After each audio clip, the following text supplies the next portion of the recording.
আসসালামু আলাইকুম। আমি এই মুহূর্তে আছি সুনামগঞ্জ একটা হাওড়ের ভিতরে। হাওড়ের মানুষের জীবন কতটা কষ্টের আমি আপনাদের সেটাই দেখাতে যাচ্ছি। দেখেন, এই একটা বাড়ি, এর কিন্তু সাইডেই কিন্তু পানি, মাঝখানে একটা বাড়ি। আর এই যে যে বাড়িগুলো দেখতে পাচ্ছেন, এইখানে কিন্তু আসার কোনো রাস্তা নাই, কোনো রাস্তা নাই। এদের যেতে হলে কিন্তু সবার কিন্তু এই যে নৌকা, এই নৌকা কিন্তু ব্যবহার করা লাগে।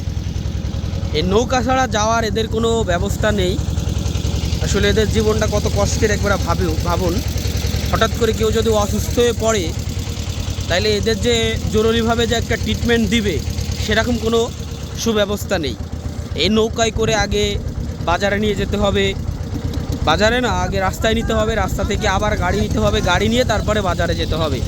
দেখেন, এই যে এই বাড়িটা দেখেন,